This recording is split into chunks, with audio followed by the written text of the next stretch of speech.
जय Shri Radhe. Welcome to Rangroop Kanak astro and नंग astro. आज इस हथेली के द्वारा हम जानेंगे आपकी हथेली पर उपस्थित कुछ खास चिन्हों के बारे में, कुछ खास स्थितियों के बारे में, वो किस तरीके से हमारे जीवन को प्रभावित करती है। शुरुआत करेंगे केतु के इस क्षेत्र से।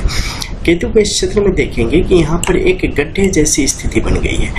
केतु के क्षेत्र में थोड़ी बहुत भी अगर रेखाओं की आवाजाही है तो उसे काफी बारीकी से देखे जाने की आवश्यकता है, क्योंकि वहाँ उपस्थित हर एक रेखा, हर एक चिन्ह, हर एक सिंबल, हर एक स्थिति आपके जीवन के बहुत सारे अनुत्तरित प्रश्नों का उत्तर देने का काम करती है। जब भी यहाँ पर गड्ढेदार स्थिति आएगी, ये व्यक्ति को अंतर्मुखी बनाती है। किसी भी आम व्यक्ति के मुकाबले आप ज्यादा गहराई तक जाते हैं सोचने के लिए। ऐसे व्यक्ति बहिर्मुखी के साथ साथ अंतर्मुखी भी उतने ही होते हैं। इन्हें जरूरत होती है सही दिशा प्राप्त करने की। ऐसे लोगों के जीवन में अगर कोई ऐसा व्यक्ति आ जाए जो कि उचित हो, जो कि सही हो और जो कि सही दिशा में व्यक्ति को बढ़ाने का प्रयत्न करे, तो ऐसा व्यक्ति अपने जीवन में काफी कुछ प्राप्त करता है और इससे उसके परिवार को, स्वयं को और समाज को बहुत ज्यादा बेहतर दिशा प्राप्त होती है। ऐसी स्थिति जातक के लिए सामाजिक तौर पर, आर्थिक तौर पर और ज्ञान के स्तर पर वृद्धि का काम करती है और जातक को काफी प्रशस्ति की प्राप्ति यहाँ पर होती चली जाती है। जब भी ऐसी गड्ढेदार स्थिति हो, व्यक्ति के जीवन में कई बार ऐसे मौके आएंगे जब उनका दिल और दिमाग आपस में युद्ध करेगा। कई बार उस सही निर्णय पर नहीं पहुंच पाएंगे, क्योंकि उनकी आत्मा बिल्कुल अलग बात स्वीकार करेगी और मस्तिष्क बिल्कुल अलग क्षेत्र की तरफ उन्हें बढ़ाने की चेष्टा करेगा। ऐसी स्थिति में व्यक्ति को मौन हो जाना चाहिए। ऐसी स्थिति में व्यक्ति को सही गलत, नेगेटिव पॉजिटिव, सकारात्मक नकारात्मक जो कुछ भी परिस्थिति है सबका बेहतर तरीके से आकलन करके उसे अच्छे तरीके से समझ के दूरगामी प्रभाव उसका जान के तत्पश्चात ही किसी नतीजे पर पहुंचना चाहिए। ऐसे लोगों को निश्चित तौर पर प्राणियों की सेवा करनी चाहिए, खासकर मुख्य प्राणी जो भी हैं, कुत्ते हो गए, बिल्ली हो गए, वन्य जीव हो गए, उन सब का भी जहां तक संभव हो सके सहयोग करे, उनका पालन पोषण करे। अगर उन्हें कहीं किसी चीज की जरूरत है, चाहे वो भोजन की हो, चाहे वो उपचार की हो, चाहे आवास की हो, तो निश्चित तौर पर देने की कृपा यहाँ पर करे। तो इससे आपके जीवन में बहुत सारी जो नकारात्मकता है वैसे ही खत्म होती चली जाएगी। ऐसे व्यक्ति को काले वस्त्रों से जहां तक हो बचने की कोशिश करनी चाहिए। इसके अलावा यहाँ पर अगर त्रिभुज के जैसी स्थिति आपके इस क्षेत्र में पनपती है तो ये अत्यंत सुफलदायक है। ऐसी स्थिति में आप जितनी मेहनत करेंगे जीवन में उतना ज्यादा बेहतर फल आपको प्राप्त होता चला जाएगा। इनफैक्ट कि ऐसी स्थिति में अगर आप कभी सोचेंगे कि हम एक खास स्थिति तक पहुंच चुके हैं, अब जीवन आराम से कटेगा, तो ये आपकी गलती होगी। आपको जीवन भर मेहनत करते रहने की आवश्यकता को ये दर्शाने का काम करता है। आप अपनी चीजों में जितना ज्यादा गहराई में चलते चले जाएंगे उतने विशेषज्ञ होते चले जाएंगे।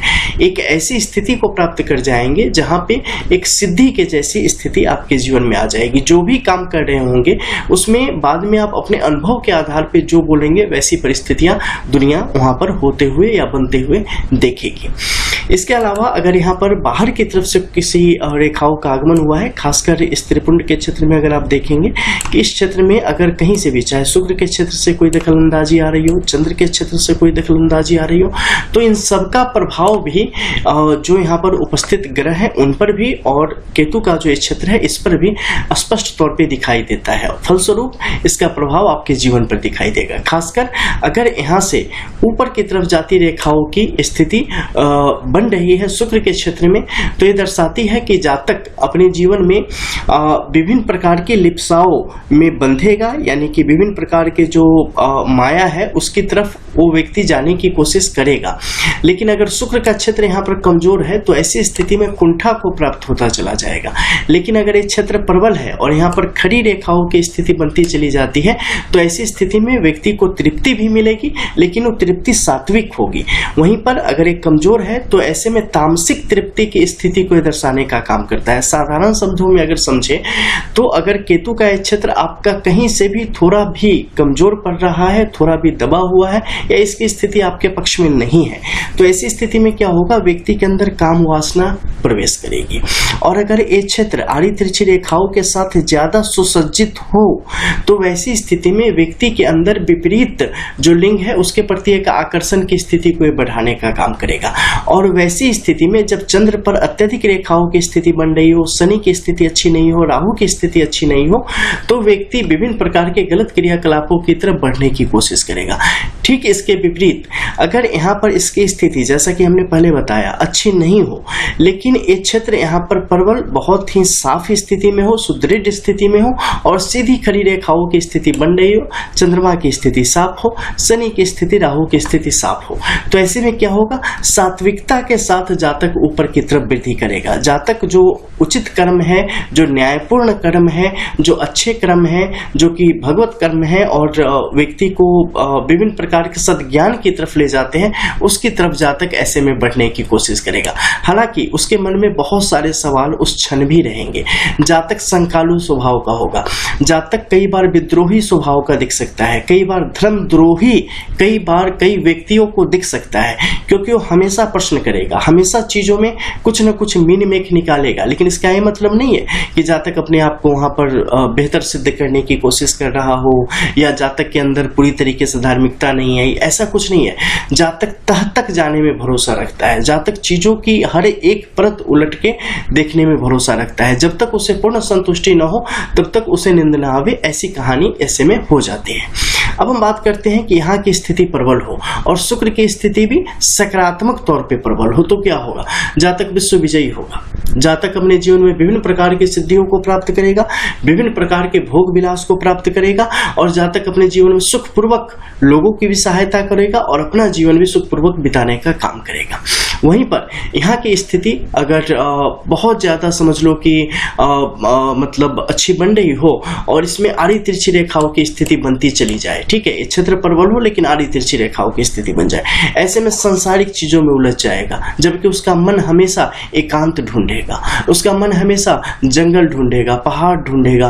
वो व्यक्ति हमेशा चाहेगा कि ये जो बड़ी दुनिया है इससे बिल्कुल अलग हम हो जाए, बिल्कुल किनारे हो जाए, सब कुछ करते हुए भी वो एक अलग ही दुनिया में खोया रहेगा। और ऐसी स्थिति में उसके मन में अलग अलग समय में विभिन्न ग्रहों के प्रभावानुसार विभिन्न प्रकार के विकार भी आएंगे, विभिन्न प्रकार के सुंदर स्वरूप भी आकार लेंगे, लेकिन इन्हीं परिस्थितियों में जूझता हुआ उसका जीवन आगे की तरफ बढ़ता चला जाएगा और एक समय आएगा जब उसे लगेगा कि हमने अपने जीवन को वैसे ही व्यर्थ में ही गंवा दिया। तो जब भी ऐसी स्थिति बने, निश्चित तौर पर जातक को जो भी धर्म या जो भी पंथ या जहां से भी उन्हें शांति मिलती है उस अच्छे कार्य की तरफ प्रविष्ट होना चाहिए और अपना नित्य दैनिक कर्म करते हुए अपने परिवार का, अपने शरीर का, अपने समाज का पोषण करते हुए खुद का भी पोषण यहाँ पर आपके लिए प्रमुखता से ऊपर की तरफ रहेगा और उसे करने की कोशिश करती रहनी चाहिए। अन्यथा एक समय आएगा जब आप कहीं के नहीं रहेंगे, तो इसका हमेशा ध्यान रखना है।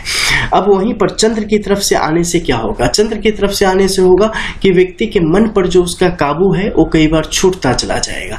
यहाँ पर अगर केतु की स्थिति आपके हक में न बन रही हो तो ऐसे में क्या होगा, व्यक्ति सुंदर विचारों को अपने मुख पर शोभायमान रखेगा लेकिन अपने हृदय में गलत विचारों को परसे देगा, अपने हृदय में कुत्सित विचारों को वो रखने का काम करेगा और मलिनता उसके अंदर आती चली जाएगी और ये मलिनता धीरे धीरे आपके स्वरूप को, आपके आकार को, सबको कहीं ना कहीं खराब करती चलती चली जाएगी। वहीं पर अगर केतु के क्षेत्र की स्थिति अच्छी हो और चंद्र आपके हक में काम कर रहा हो तो जातक इतना सुंदर बोलने वाला होगा कि कर्ण प्रिय ध्वनि वहां से निकलेगी, लोग उन्हें सुनना चाहेंगे, एक अच्छे स्पीकर के रूप में जातक आगे की तरफ बढ़ेंगे। अन्यथा कई बार बिल्कुल मौन हो जाएंगे और मौन में भी सिद्धि को और परम तत्व को प्राप्त करने की दिशा में एक कदम बढ़ाएंगे और एकांतवास करने की स्थिति में आते चले जाएंगे। बड़ा मनमोहक इनका सौंदर्य होगा और बड़ी सुंदर आभा होगी, ललाट पर बड़ी तेज होगी और जातक इनकी तरफ स्वतः ही आकर्षित होते चले जाएंगे, क्योंकि जो भी आवाज निकलेगी वो बिल्कुल आत्मा, ऐसे लगे जैसे परमात्मा अलमाइटी कहीं पे बैठ के ना वो बोल रहे हैं, ऐसी स्थिति को ऐसे जातक प्राप्त करते चले जाते हैं। तो जब भी यहाँ पर कुछ खास स्थिति बने तो उसका बहुत ही गंभीरता से आकलन करना परम आवश्यक है, क्योंकि इसका प्रभाव आपके जीवन को पूरी तरीके से नयापन देने का काम करता है। मान लो अगर धूल गर्द पड़ी हुई है, चीजें छुपी हुई है, कभी न कभी इसका टाइम आएगा और फिर आप बेचैन हो जाएंगे। इसलिए समय रहते जो भी हथेली में है उन चीजों का हमें पूर्वाभास होना चाहिए, उसकी जानकारी हमें होनी चाहिए। अब ऊपर के क्षेत्र में आते हैं। कई बार आप देखेंगे हैंड का शेप, राधे। पाम की सिप जो है वो बहुत मायने रखती है, खासकर जब इस क्षेत्र में चीजें अगर बाहर की तरफ फैल रही हो तो ये अत्यंत एक शुभ स्थिति है कलयुग के हिसाब से देखें, आजकल के समाज के हिसाब से देखें तो, क्योंकि ये आर्थिक तौर पे आपके जीवन में आने वाले सकारात्मक परिवर्तन को दिखाने का स्पष्ट तौर पे काम करती है। और इसमें हालांकि दो भेद है, इसे समझना जरूरी है। अगर आप मध्य में यहाँ से करेंगे मंगल के क्षेत्र से, तो इस क्षेत्र में जितना ज्यादा बाहर की तरफ उभार होगा ना, ये आपके आर्थिक चीजों को उतना ही बेहतर दिशा में ले जाने का काम करेगी। और इस क्षेत्र में जितना ज्यादा कर्ब होगा, ये आपके जीवन में होने वाले परिवर्तनों को, खासकर आपके रिश्तों में होने वाले परिवर्तन को दिखाने का काम करती है, आपकी भावनाओं की एक मिश्रित स्थिति को दिखाने का काम करती है, आपके रिलेशनशिप्स में किस तरीके से चीजें आएंगी जाएंगी उसे दिखाने का काम करती है। तो इस क्षेत्र में अगर ये बढ़ जाए तो आर्थिक तौर पर आपके जीवन को काफी उन्नति की दिशा में लेके जाएगी। इस तरफ अगर बढ़े तो काफी सावधानी से आगे बढ़ना है, क्योंकि चीजें आगे आपके लिए बिल्कुल एक ऐसी जगह पे रहेगी जहां पे चीजें कभी भी किसी भी करवट ले सकती है। इसलिए ऐसे मामलों में जातक को काफी सोच समझ के बोलना चाहिए। किसी भी चीज को प्राप्त करने से पहले, किसी भी रिश्ते में जाने से पहले अच्छे से जांच परख कर लेना चाहिए, अन्यथा बाद में वहां पर आपके लिए कई प्रकार की दुविधा स्पष्ट तौर पर दिखाई दे सकती है। और जब भी ऐसी स्थिति हो तो हृदय रेखा का भी आकलन कर ले, एक स्थिति में है, टूटी हुई है, कई सारी रेखाओं से बनी हुई है, कितने क्रॉस की स्थिति यहाँ पर बनी हुई है, कितनी खंडित रेखाओं की स्थिति बनी हुई है, विवाह रेखा से संबंधित रेखाओं की स्थिति यहाँ पर किस प्रकार से है, वे आपके जीवन को कैसे प्रभावित कर रही है। अगर विवाह रेखा में कोई दोष की स्थिति है तो आप देखेंगे सबसे पहले हृदय रेखा में भी दोष है क्या, उसी क्षण आप देखेंगे मस्तिष्क रेखा में भी दोष है क्या, क्योंकि किसी भी रिश्ते को या किसी भी चीज को बनाने और बिगाड़ने में सबसे ज्यादा जो चीजें यहाँ पे काम करती है वो आपकी मनोभावना काम करती है, आपके विचार काम करते हैं, आपकी थिंकिंग काम करती है, आपके चीजों को देखने का नजरिया काम करता है। और उसी नजरिए के हिसाब से आप चीजों को जब नकारात्मक देखेंगे तो चीजें कलह की तरफ लेके जाएगी और टूट की तरफ लेके जाएगी। तो वहां पे आपको डिसाइड करना है। तो ये सब जो रेखाएं हैं वो दिखाएंगे, अगर वीक है तो पता चलता है कि नहीं आगे जाके चीजें वहां पे खराब होने वाली है, अगर स्ट्रांग है तो दिखाता है छोटे से समय के लिए लेकिन आप चीजों को संभाल लेंगे। राहु का क्षेत्र दिखाता है कि कितने समय तक ये चीजें आपके जीवन को प्रभावित यहाँ पर करेगी, क्या वो बार बार आपको अड़चन देने का काम करेगी। इन सब का बहुत व्यापक अध्ययन है। यहाँ पे मैं सांकेतिक तौर पे उन चीजों को बता रहा हूँ जिसके द्वारा मोटे तौर पे आप इन चीजों को देख या समझ सकते हैं। तो यहाँ के द्वारा इन चीजों को आप बेहतर रूप से समझ सकते हैं कि समस्याएं कब तक आ रही है, कितनी मात्रा में आएगी, कितनी स्ट्रांग है, अगर अच्छा है तो कितना अच्छा है। ठीक है, उसी प्रकार से शनि के क्षेत्र में जाके इसका दीर्घकालिक जो प्रभाव है उसके विषय में भी आप जान सकते हैं। उसका प्रभाव आपके मन मस्तिष्क पर कैसा आएगा, आपके शरीर पर कैसा आएगा, आपके संसार पर कैसा आएगा, उन सब के विषय में यहाँ स्पष्ट तौर पे जान सकते हैं। जैसे कि गुरु के क्षेत्र को हम ले ले, जब भी शनि की तरफ बढ़ेगी ऐसे में व्यक्ति के जीवन में विभिन्न प्रकार के विकारों को लेके आता है। अगर आप विद्यार्थी हैं, स्टूडेंट हैं, तो आपके जो कुछ भी आप करना चाह रहे हैं उसमें चीजों को विलंब करेगी, समय से वो चीजें आप तक डिलीवर नहीं होने देगी।